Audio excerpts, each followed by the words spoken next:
लेकिन जब फेयरवेल खत्म होने को आया तो तीन लड़कियां रोते हुए पांव छू के चली गई। ये कोई बहुत बढ़िया। दिलचस्प कहानी है, बहुत ही इंटरेस्टिंग चीज है। और ये कहानी अगर आपके कोई यंगस्टर्स सुनते हो ना तो सुनिएगा कि कैसे जिंदगी आप में बदलाव लाती है और हम सोचते हैं। क्योंकि हमारे जन्म होते ही मेरे दिल में छेद था। ये आधा आधा लीटर जितना खून निकलता था, 200 ml 500 ml ऐसे निकल जाता था। और दवाइयों से रुक जाता था, फिर जैसी दवाई का असर खत्म वो निकलता था। तो मोटिवेशन स्पीकिंग का अगर कोई फील्ड सिलेक्ट करना चाहता है, ट्रेनर का कोई फील्ड या लाइफ कोच का कोचिंग करने का कोई करना चाहता है, या कोई टीचर ही बनना चाहता है किसी सब्जेक्ट का, तो जब तक आपको दिल से महसूस नहीं हो कि मैं किसी को सिखा सकता हूँ या सिखाने में उसकी जिंदगी में फर्क ला सकता हूँ, तब तक तो आप ये खाली एक प्रोफेशन लेंगे और एक बातें होगी तो मजा नहीं आएगा, आप बन नहीं पाएंगे। आपका एक कमरा है और कमरे में एक खिड़की है, और उस कमरे की खिड़की के बाजू में लिखिएगा कि यहां से मत झांकिए। हम्म, तो सब झांकेंगे जा कमरे करके। की खिड़की के बाजू में आपने लिखा है कि यहां जी। से मत झांकना, जी। यहां से झांकना मना है। हम्म, तो क्या होने वाला है, आपके सारे दोस्त जब जब आएंगे सबसे पहले वहीं जाके झांकेंगे, भाई ऐसा तो क्यों लिखा है आपने। आप बताइए सर अपने बारे में, आप कहाँ से बिलोंग करते हैं, आपकी एजुकेशन क्या है वगैरह। नाम मनीष मेहता है। ऐसे बेसिकली मारवाड़ी जैन हूँ, राजस्थान से फैमिली का बैकग्राउंड है। और 35 years हो गए हैं सूरत में। एजुकेशन के अंदर में I did BSc computers from Ahmedabad, then MBA in Surat itself. Then I join my family business. हाँ, ओके। फैमिली बिजनेस टेक्सटाइल्स के अंदर में है। तो मैंने टेक्सटाइल ज्वाइन किया। और फिर बस करते आ रहे हैं। जी जी जी। ये शेप ऑफ विजडम कैसे शुरू हुआ, ये नाम कहाँ से आया, और इसके पीछे क्या मिशन है आपका। शेप ऑफ विजडम से पहले कहानी शुरू करता हूँ कि मैं इस जगह पे कैसे आया। क्योंकि शेप ऑफ विजडम पे पहुंचने से पहले जहां से शुरू हुआ वो बहुत जरूरी है। जी। मैं बिजनेसमैन हूँ, और मैंने टेक्सटाइल बैकग्राउंड का, मेरा फादर का बैकग्राउंड है, और मैंने उसी को ज्वाइन किया। एंड उसी को ज्वाइन करते करते एक BNI आपने सुना होगा, बिजनेस नेटवर्क इंटरनेशनल करके एक ऑर्गेनाइजेशन है जो वर्ल्ड वाइड चलती है, चैप्टर्स बनाती हैं। मैंने उसको ज्वाइन किया। मेरा ऑब्जेक्टिव था कि मैं बिजनेस को ग्रो करूं या नए बिजनेस को एक्सप्लोर करूं। और वहां मुझे एक गुरु माँ की तरह एक लेडी मिली जो खुद मोटिवेशन स्पीकर हैं। ओके। मीनाक्षी भटनागर करके नाम है उनका, सूरत से ही हैं। उन्होंने मुझे कहा कि आप एक मेरा प्रोग्राम करें, एक कोर्स मेरा करें, जो ट्रेन द ट्रेनर प्रोग्राम होता है। क्योंकि हाँ। आप अच्छा बोलते हैं और आपकी स्पीच थोड़ी बेहतर है, हिंदी थोड़ी बेहतर है, तो आप एक वो प्रोग्राम ट्रेन द ट्रेनर करें। और कुछ नहीं होगा तो कम से कम आपको बिजनेस में कम्युनिकेशन करने में तो मदद कर ही देगा।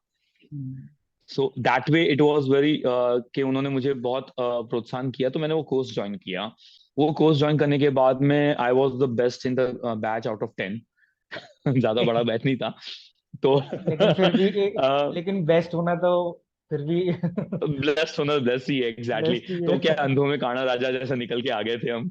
नहीं नहीं। हाँ, तो एग्जैक्टली उस तरीके से था। तो फिर मैम ने मुझे मौका दिया, अलग अलग स्कूल्स में अपने साथ कॉर्पोरेट्स में लेके गई। स्कूल्स में उन्होंने मौके दिए। एक फ्रैंकफिन करके इंस्टीट्यूट है जहाँ बच्चे ग्रूम होते हैं, वहाँ का पर्सनालिटी डेवलपमेंट का कोर्स के अंदर में मुझे अब असिस्ट करने के लिए मौका दिया।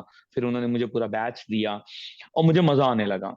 तो लाइफ चेंजिंग इंसिडेंस तब हुआ जब मैंने एक पूरा 2 महीने का एक कोर्स कंप्लीट किया अपना, पर्सनालिटी डेवलपमेंट का, फ्रैंकफिन के अंदर में। और कोर्स का लास्ट डे था तो बच्चों ने मेरे लिए सेलिब्रेशन क्रिएट किया कि ओके। फेयरवेल देंगे हम मुझे। तो मैंने वो फेयरवेल के अंदर में मुझे अचानक से सरप्राइज मिला। लेकिन जब फेयरवेल खत्म होने को आया तो तीन लड़कियां रोते हुए पांव छू के चली गई। और मैं एकदम स्टंड हुआ कि मैं कहा ये क्या हो रहा है, वाई आर दे क्राइंग, वो क्यों रो रहे हैं, मेरे पाँव क्यों छू रहे हैं। अब हम तो क्या है कि हमारे में पाँव छूने की प्रथा होती है किसी का आदर करने के लिए। अब जी। मैं लाखों भी कमा लूं, करोड़ों भी कमा लूं, और आपको बोलूं कि ये लाख रुपए लीजिए, ये करोड़ रुपया लीजिए, और मेरे पाँव छुइए, और उस आनंद से, उस भाव से आंखों में आंसू लाके छुइए, तो क्या कोई छुएगा क्या पैसों से? क्या वो भाव आएंगे? तो नहीं आएंगे। पर वो आया, और वो उन तीन लड़कियों का आया। मुझे आज तक समझ नहीं आया कि मैंने क्या ऐसा किया। लेकिन कहते हैं ना कि सरस्वती जब आपके गले में रहती है तो उसके आपके माध्यम से किसी न किसी की जिंदगी में फर्क ला देता है। और वो फर्क लाया होगा शायद मैंने। तो उस रात जब वो पाँव छू के गए और रात को जब घर पहुंचा, मैं सो नहीं पाया। And then I realise the whole night कि this is the thing I want to do in my life. ये मैं करता रहूंगा, चाहे मैं बिजनेस करूं ना करूं, बिजनेस में कमाऊं ना कमाऊं, पर ये जो चीज है ना कि अपनी भाषा से, केवल भाषा से, अपनी बोली से आप लोगों की जिंदगी में फर्क ला सकते हो। और ये फर्क की जो तसल्ली, जो सेटिस्फैक्शन, जो नींद आती है ना, वो आनंद अद्भुत है। तो उसकी वजह से मतलब मुझे मौका मिला। एंड फिर मैंने उसको किया। करते करते अपने दोस्तों ने कहा या फ्रेंड्स, कुछ प्रोफेशनल्स ने कहा कि भाई आप अपना एक ब्रांड क्रिएट करें।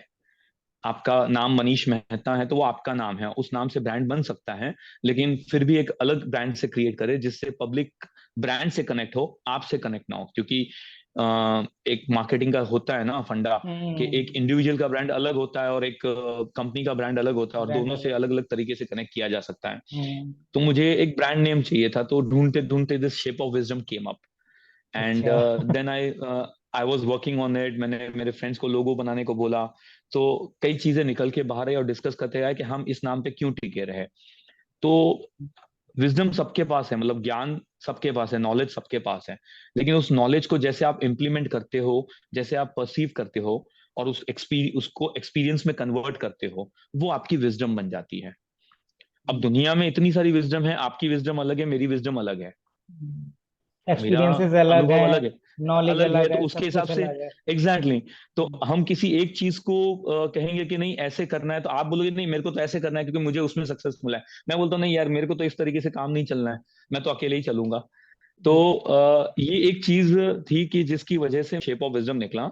और शेप ऑफ विजडम का अर्थ ये था कि आपका विजडम आपका शेप क्रिएट करता है, आपका व्यक्तित्व को शेप देता है, आपके व्यक्तित्व को एक रूप देता है। जो आप बचपन में थे और जो आज आप है, उसमें रात दिन का अंतर है। हम्म। राइट। राइट सोच में राइट। भी, और व्यक्तित्व और आपकी फिजिकल एट्रीब्यूट्स में भी। यानी हम्म। आपकी सोच से आपका फिजिकल एट्रीब्यूट बनता है। आप सोचते हो कि मुझे हेल्दी रहना है, तो आपकी इंचेस कम होगी। आप सोचते हो कि मुझे आराम करना है, तो इंचेस बढ़ेगी।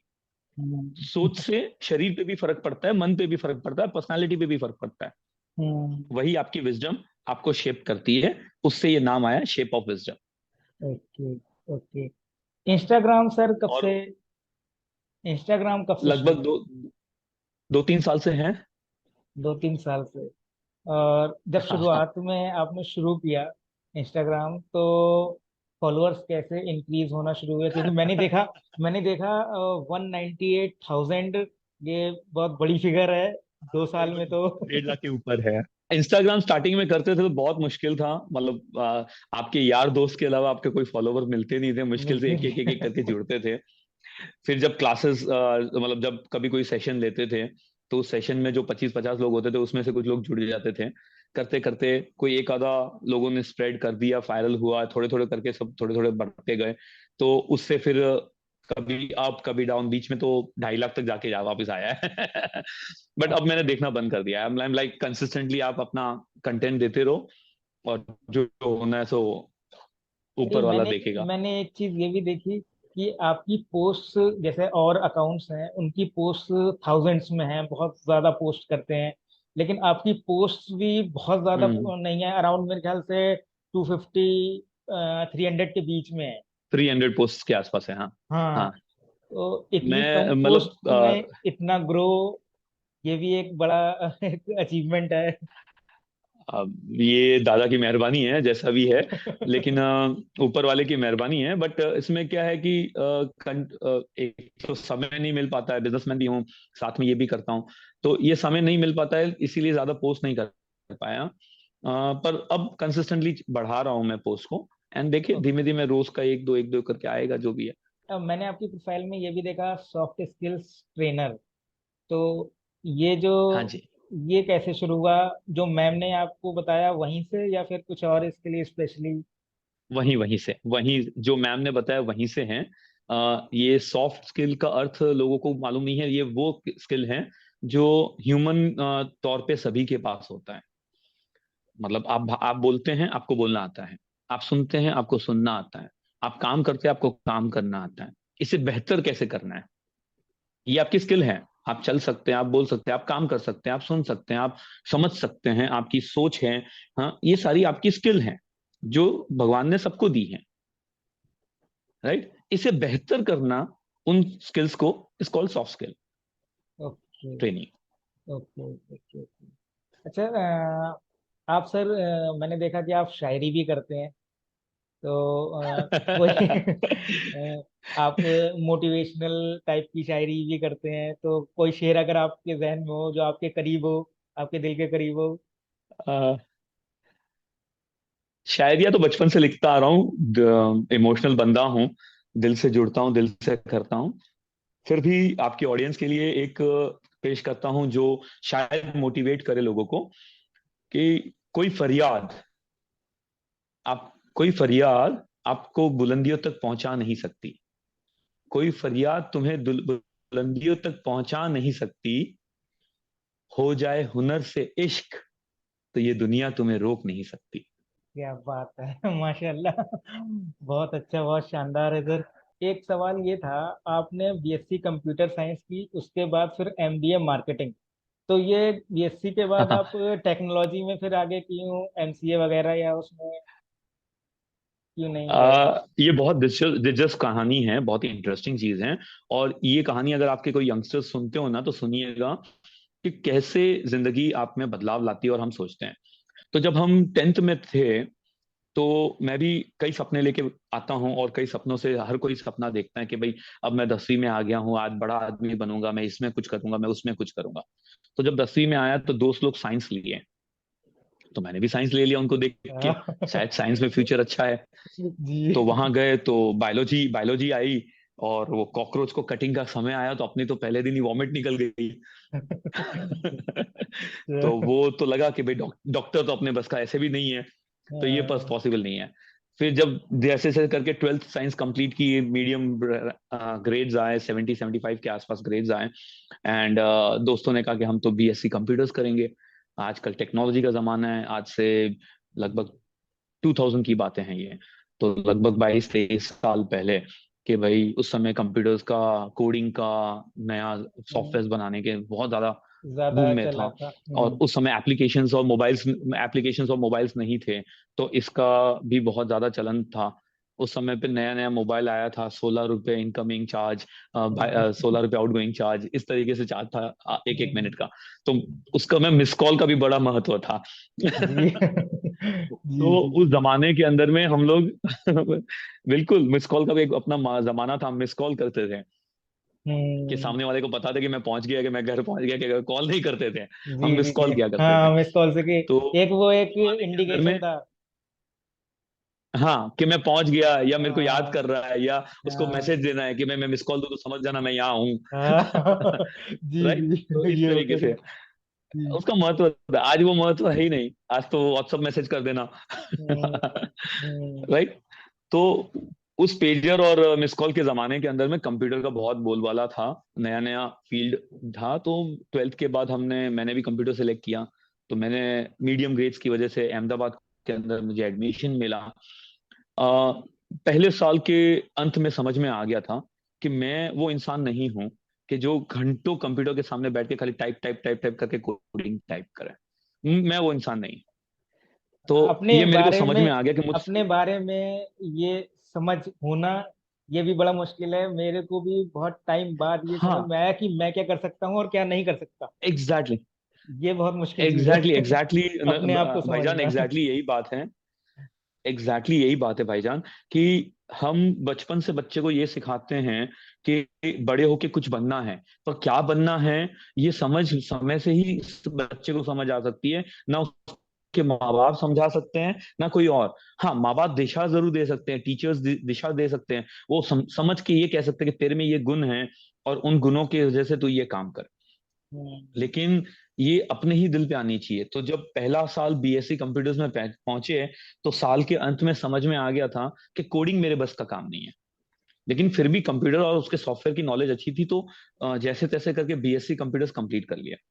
अब बीएससी कंप्यूटर्स कंप्लीट करने के बाद में मैं सूरत वापस आया, पिताजी यहाँ रहते थे, वालिद मेरे यहाँ सेटल थे अपने टेक्सटाइल बिजनेस में, और मैं मेरे फादर का इकलौता हूँ।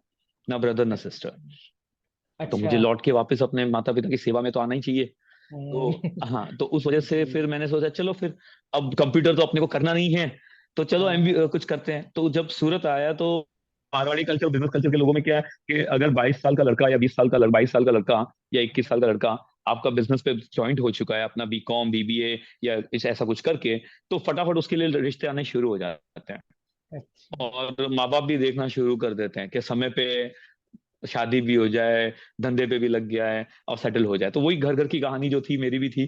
तो उससे हाँ, बचने के लिए अपने आप को 2 साल दिए कि मैं दोस्तों के साथ एंजॉय करूंगा, और मैंने इसलिए एमबीए किया। और एमबीए भी बस वैसे ही जैसे बीएससी कंप्लीट किया वैसे मैंने एमबीए कंप्लीट किया। अच्छा। तो कोई अलग नहीं थी, एंड जी। कोई ज्यादा नहीं था, बट एक बिजनेस सेंस था, तो उस सेंस के हिसाब से वो भी कंप्लीट किया। और फिर बस टेक्सटाइल बिजनेस में आए और फादर के बिजनेस को ग्रो किया, नए नए यूनिट्स किए, एंड हो गया। तो अभी आप कोई टेक्सटाइल वैल्यू नहीं है उसको। अभी आप टेक्सटाइल बिजनेस हाँ जी, जो फादर का है वो कंटिन्यू करते हैं, और साथ में ये सेशंस लेते हैं सॉफ्ट स्किल्स और मोटिवेशनल स्पीकिंग वगैरह के। बिल्कुल बिल्कुल। हाँ बिल्कुल, यस बिल्कुल भाईजान। मैं ये टेक्सटाइल के मेरे जो फादर ने जो डेवलप किया प्लस मैंने जो डेवलप किया है, उसको हमने ऑटोमोट सिस्टम पे ला दिया है।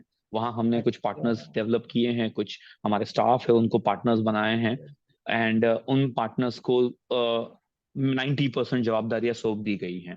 तो उस वजह से एक समय क्रिएट हुआ है मेरे लिए, एक स्पेस क्रिएट हुआ, और उस स्पेस के अंदर में ये पैशन का मुझे मौका मिला। और मेरे मैं लकी मानता हूँ कि भले मैंने 35 साल तक मुझे पता नहीं मुझे क्या करना है, किस दिशा में जाना है, लेकिन 35 साल के बाद आज लास्ट 4-5 साल से मैं इस लाइन में हूँ।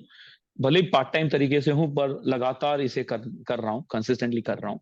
और टेक्सटाइल बिजनेस में भी अपना समय देता हूँ, ऐसा नहीं कि बिल्कुल नहीं देता, और दोनों को मैनेज करके चलने की कोशिश में हूँ आगे। अच्छा, इस जर्नी में आपको क्या क्या स्ट्रगल्स फेस किए, आपने किस तरीके के स्ट्रगल्स है? बचपन से एक बात बोलूँ तो मैं मेरा वैसा कोई बहुत ज्यादा जो आप फिल्मों में देखते हैं कि बहुत स्ट्रगल किया, गुर्बत के दिन देखे, या आपके, गुर्बत is an Urdu word right जी जी, भैया? हाँ। हाँ जी। हाँ हाँ। तो गुर्बत के तो मेरा कोई ऐसा नहीं है कि मैंने कोई गुर्बत के दिन देखे, या मेरे पिताजी ने बहुत ज्यादा मेरे पिताजी ने बहुत स्ट्रगल किया, लेकिन हाँ, वैसी वाली हालत मेरे नसीब में कभी नहीं थी कि मैंने अपने पिताजी को गुर्बत की नौबत से देख के ऊपर उठते देखा, या मैंने खुद को वैसे देखा। अ, हम प्रभु की दया से, भगवान की दया से, अल्लाह की दया से पैसों का आना जाना लगा रहा, बहुत ज्यादा नहीं, बट अपने लिए एक स्टेबल लाइफ के तरफ धीमे धीमे ग्रोथ होता रहा। सो कोई वो दिक्कत कभी मेरे को मिली नहीं है। ना ही मुझे अपने पैशन की तरफ बढ़ने में बहुत ज्यादा दिक्कत आई है। लेकिन एक स्ट्रगल लाइफ की जरूर है, थोड़ी हेल्थ को लेके, जो बचपन में थी। एंड मैं मानता हूँ कि ऊपर वाले ने वो भी स्ट्रगल इसलिए दी है और इसलिए मुझे जिंदा रखा है कि शायद कोई ना कोई पर्पस मेरी लाइफ का है जिसलिए जिंदा रखा। क्योंकि जन्म होते ही मेरे दिल में छेद था। ओके। दिल का छेद नहीं कहते हैं उसे, पल्मनरी वेन छोटा कहते हैं। तो पल्मनरी वेन जो मेरी एक वेन होती है हार्ट के अंदर में, आर्टरीज होती है, वेन्स होती हैं, जो मेन वेन होती है उसका नली का जो स्पेस था वो छोटा था, जिस वजह से ब्लड का फ्लो नहीं हो पाता था। और जन्म से ही मुझे ये प्रॉब्लम थी। फिर भी ऊपर वाले ने जन्म जिंदा रखा। और जब मेरी 3 साल की उम्र हुई तब मेरा ऑपरेशन हुआ, यानी आज से लगभग 37 साल पहले, जब हार्ट के ऑपरेशन होते बहुत कम थे, पूरे हिंदुस्तान में गिनती के 4 हॉस्पिटल थे। तो उस समय मेरे फादर बैंगलोर रहते थे, और मुझे बैंगलोर से चेन्नई, चेन्नई से दिल्ली, दिल्ली से कलकत्ता, कलकत्ता से मुंबई, जगह जगह अलग डॉक्टर्स के पास लेके गए थे मुझे बचाने के लिए। और मेरा ऑपरेशन, मेरी 3 साल तक वो मेरे को जिंदा रखा प्रभु ने और मेरे माँ बाप ने। और फिर मेरा ऑपरेशन हुआ उस साल में। तो मेरी जो हार्ट बीट है वो आज भी नॉर्मल लोगों से कम है। अगर आपकी 72 है तो मेरी 65-67 के आसपास होती है। एंड तो उसके इसमें बावजूद आपको भी कुछ आई कैन, कुछ दिक्कत नहीं होती इसमें? बहुत ज्यादा स्ट्रेच या बहुत ज्यादा वजन नहीं उठा सकता, या बहुत ज्यादा आप बोलो कि मैं 20 किलोमीटर तक रनिंग करूँ तो वो नहीं कर सकता। लेकिन फिर भी मैं नॉर्मल क्रिकेट खेलता हूँ दोस्तों के साथ। मैं नॉर्मल रनिंग या वॉकिंग या एक्सरसाइज करता हूँ। हैवी वेट लिफ्टिंग नहीं कर सकता। दवाइयों की जरूरत नहीं पड़ती है। फिर भी समय समय पे 2 साल में एक बार बॉडी चेकअप, हार्ट चेकअप करवाते रहो, ताकि कहीं दिक्कत हो तो आप छोटा सा ट्रीटमेंट लेके उसे री एस्टेब्लिश करो। तो ये एक प्रोसीजर चलता रहता है। उसके बाद में जब 3 साल के ऑपरेशन के बाद में थोड़े बड़े होते गए, चीजें बढ़ती गई, तो बीच में एक दो एक्सीडेंट्स हुए थे, जगह जगह हेड पे स्टिचेस आया था, ऑटो रिक्शा से गिर गया था और कचरे के डब्बे में गिर गया था। अच्छा। ये तो थोड़ा तो यूनिक मतलब हो क्या गया।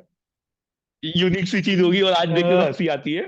मतलब ऑटो रिक्शा में क्या था कि स्कूल के रिक्शे में होते थे तो भीड़, 10-10 बच्चे को बिठाते भरे, थे हाँ और आगे बैठ हाँ। के दोपहर को थोड़ी झपकी आई, रिक्शे वाले ने टर्न मारा, उस टर्न के अंदर मैं उछल के चला गया कचरे के डब्बे में, और इधर और इधर स्टिचेस, हेड स्टिचेस आ गए, मतलब माथे पे स्टिचेस आए। और उसके बाद में कॉलेज के टाइम पे एक मेरी एक और बड़ा ऑपरेशन हुआ था, और वो भी बड़ा यूनिक स्टाइल से हुआ। अ, मेरी स्मॉल इंटेस्टाइन के अंदर में किसी वजह से छेद हो गया, और अच्छा। आधा आधा लीटर, एक एक लीटर खून एक साथ निकलता था नीचे से, जहां से आप स्टूल पास करते, पॉटी पास करते हैं, वहां से आधा आधा लीटर का खून निकलने लग आधा गया। लीटर? यस, आधा आधा लीटर जितना खून निकलता था, 200 ml, 500 ml ऐसे निकल जाता था, और दवाइयों से रुक जाता था, फिर जैसी दवाई का असर खत्म वो निकलता था।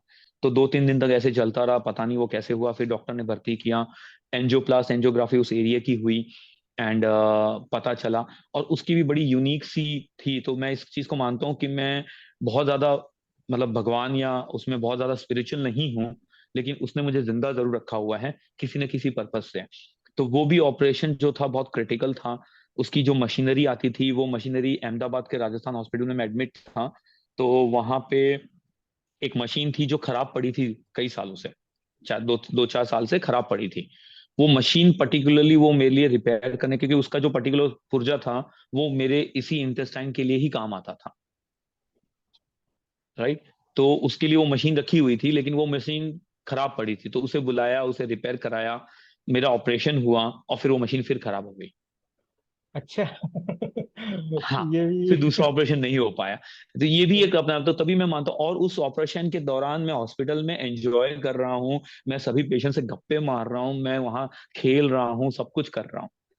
अच्छा। आईसीयू में भर्ती हूँ और आईसीयू को सर पे उठा के रखा हुआ है, एंजॉय करवा रहा हूँ, हंसी मजाक बांट रहा हूँ। तो मतलब कौन से दादा ने उस हॉस्पिटल? समय वो अहमदाबाद में राजस्थान हॉस्पिटल के अंदर में था। अच्छा, अहमदाबाद में हम राजस्थान हॉस्पिटल नाम से है हॉस्पिटल? राजस्थान हॉस्पिटल के नाम से शाहीबाग एरिया के अंदर में है, और वो हमारे ही अच्छा। समाज के वरिष्ठों ने बनाया हुआ था। तो अच्छा। वहां मैं एडमिटेड था, मैं उसी समय कॉलेज अहमदाबाद में बीएससी कंप्यूटर्स कंप्लीट करके वहां पे था उस समय। तो जस्ट अच्छा। कंप्लीट की और मैं बीमार पड़ा, एंड मैं वहीं एडमिट हुआ। एंड पता नहीं क्यों हुआ, क्या हुआ, बट ऊपर वाली शक्ति कोई ना कोई मुझे इस चीज में रखता है कि भाई मुझे जिंदा रखा हुआ है। मेरे ऊपर में हार्ट का प्रॉब्लम आया, जान के एक्सीडेंट ऐसे हुए कि जान जा सकती थी। फिर ये सडनली स्मॉल इंटेस्टाइन का ब्रेकडाउन आया। तो ऊपर वाला कहीं ना कहीं जिंदा रख रहा है, और इसका क्यों रख रहा है कॉस्ट पता नहीं, बट इसका कॉस्ट पता चला आपको कि ये जो आप बता रहे हैं ये बहुत यूनिक चीज है कि इंटेस्टाइन में छेद? ये तो मैं फर्स्ट टाइम सुन रहा हूँ। हाँ, आपकी जो पाइपलाइन होती है स्मॉल इंटेस्टाइन के अंदर में, उसके अंदर में या तो अल्सर की वजह से या कोई कंकर की वजह से पाइप फूट गई, अच्छा। अच्छा। खून की पाइप फूट गई, और वो अच्छा। आपके स्टूल के एरिया से निकल रहा है। अच्छा। हाँ, और वो क्वांटिटी में निकल रहा है, यानी कि आपको ड्रेन कर रहा है, आपको अंदर से खत्म कर रहा अच्छा सर, एक सवाल और है। जैसे कोई सॉफ्ट स्किल्स ट्रेनर बनना चाहता है, या जैसे आप मोटिवेशनल स्पीकर हैं और सेशंस देते हैं, तो बिल्कुल। क्या करना चाहिए? कोई कोई अगर नया है, वो हाँ इस जी, फील्ड में जाना चाहता है, तो क्या करे? बिल्कुल बिल्कुल। सबसे पहले आपको आत्मज्ञान यानी सेल्फ रियलाइजेशन होना चाहिए कि आप ये करना चाहते हो, क्योंकि जब तक आपको ये नहीं होगा और आपको दिल से नहीं होगा, तो आप ये नहीं कर पाओगे। तो किसी भी काम को करने के लिए आपकी आत्मा गवाही देनी चाहिए, चाहे वो बिजनेस ही क्यों ना हो। और वो कन्विक्शन जब तक आपके अंदर नहीं आएगा, आप डिलीवर नहीं कर पाएंगे। अब क्या होता है कि करियर के अंदर में जब हम छोटे होते हैं, 10th स्टैंडर्ड में आते हैं, 12th स्टैंडर्ड में आते हैं, तो हम दूसरों को देख के अपना करियर सिलेक्ट करते हैं। मेरा दोस्त साइंस स्ट्रीम में जा रहा है, मैं भी चला जाऊं। मेरे पिताजी ने कहा कि देख बगल वाला लड़का इंजीनियर बन के कितना कमा रहा है, तू इंजीनियर बन, पैसा उसमें है, हमारे ये है। और जी। इसी वजह से यंगस्टर्स उसके अंदर में नहीं आ पाते हैं। तो मोटिवेशन स्पीकिंग का अगर कोई फील्ड सिलेक्ट करना चाहता है, ट्रेनर का कोई फील्ड, या लाइफ कोच का कोचिंग करने का कोई करना चाहता है, या कोई टीचर ही बनना चाहता है किसी सब्जेक्ट का, तो जब तक आपको दिल से महसूस नहीं हो कि मैं किसी को सिखा सकता हूँ या सिखाने में उसकी जिंदगी में फर्क ला सकता हूँ, तब तक तो आप ये खाली एक प्रोफेशन लेंगे और एक बातें होगी तो मजा नहीं आएगा, आप बन नहीं पाएंगे। पहला पॉइंट ये रहता है। दूसरा पॉइंट ये रहता है कि सबसे पहले आपको वही सॉफ्ट स्किल्स जो सिखाने वाले हैं उस पर आपको आना चाहिए, जिसमें सबसे मेन है आपकी पब्लिक स्पीकिंग एबिलिटी। तो आपको आपकी भाषा पे काम करना है, आपकी स्टाइल पे काम करना है, आपकी बॉडी लैंग्वेज पे काम करना है, आपको पढ़ना है, पढ़ के उसको डिलीवर करना है। आप शुरू कर सकते हैं जैसे स्टेज प्रोग्राम के अंदर होस्टिंग से शुरू कर दिया, छोटे बच्चों को स्पीच कंपटीशन में डेवलप करने से शुरू कर दिया, टीचिंग से शुरू किया, तो आपका 30 लोगों के सामने, 50 लोगों के सामने, 100 लोगों के सामने बोलने का जो कलेजा होता है, जो डर होता है, वो खुल जाता है। अब दुनिया में सबसे बड़े 3 डर होते हैं। सबसे पहला डर होता है मौत का, दूसरा डर होता है सांपों का, और तीसरा डर होता है स्टेज पे बोलने का। स्टेज पे बोलने ये का। सबसे बड़े डर गिने जाते हैं। हाँ, तो जैसे स्टेज पे आज, मतलब मैं इतने सालों से करता आ रहा हूँ, तो भी कभी कभी कोई ऐसा इंसिडेंस होता है या सिचुएशन होती है या कोई ऐसा कार्यक्रम होता है जहां जिसकी इंपॉर्टेंस अपने आप को खुद में होता है, तो भी पांव धूजते हैं। मेरे भी धूजते स्टार्टिंग के अंदर में। तो मैं ये नहीं कहता कि किसी के भी नहीं धूजेंगे, पर उसी डर से आपको लड़ोगे तो आप आगे बढ़ोगे। तो आपको अपनी पब्लिक स्पीकिंग पे सबसे पहले काम करना पड़ेगा। जब आपकी ये होल्ड आ जाए कि मैं अच्छा बोल सकता हूँ, लोग मेरे को सुन सकते हैं, तब आप ये सीख सकते हैं अलग अलग कोर्सेज के माध्यम से। ट्रेन द ट्रेनर हैं, लाइफ कोच है, एनएलपी हैं, और भी लोग जो ऑलरेडी कोच बने वो सिखाने के उनके अलग अलग एडवांस लेवल के, first stage, second stage, third stage के अलग अलग कोर्सेज हैं। तो वो कोर्सेज के माध्यम से कि क्या बोलने से क्या सिखाया जाता है। ओके। ट्रेनिंग के अंदर में सीधे सीधे भी बोला जाता है और कान को उल्टा भी पकड़ा जाता है। कभी कभी मैं आपको, जैसे समझाने आप के बच्चे लिए। को बोलते हो, चलिए मैं आपको बोलता हूँ, आपका एक कमरा है और कमरे में एक खिड़की है, और उस कमरे की खिड़की के बाजू में लिखिएगा कि यहां से मत झांकिए। हम्म। तो सब झांकेंगे जा कमरे करके। की खिड़की के बाजू में आपने लिखा है कि यहां जी। से मत झांकना, यहां से जी। झांकना मना है। तो क्या होने वाला है, आपके सारे दोस्त जब जब आएंगे सबसे पहले वहीं जाके झांकेंगे, भाई ऐसा तो क्यों लिखा है आपने। क्या लिखा है, क्या है वहाँ? अब मान लीजिए कि आप चाहते हो कि आपकी खिड़की के बाहर आपने गार्डन बनाया है और बहुत अच्छे अच्छे पौधे लगाए, बहुत अच्छे अच्छे फल लगाए, और आपकी मेहनत है और आप अपने दोस्तों को दिखाना चाहते हो, राइट।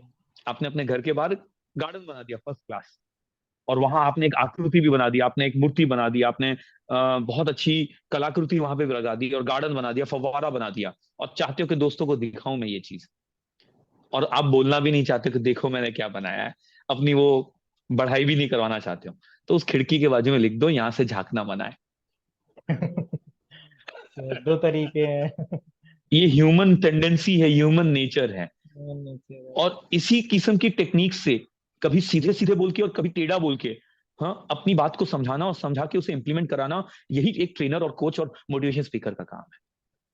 अब मैंने आपको वो गार्डन दिखवा दिया और ये भी बोल दिया मत देखना, और फिर वो गार्डन देख के बोलेगा यार ऐसा क्यों छुपा रहे थे, क्या तारीफ हो रही है, और वो दो दोस्त आपकी तारीफ करने लग जाएंगे।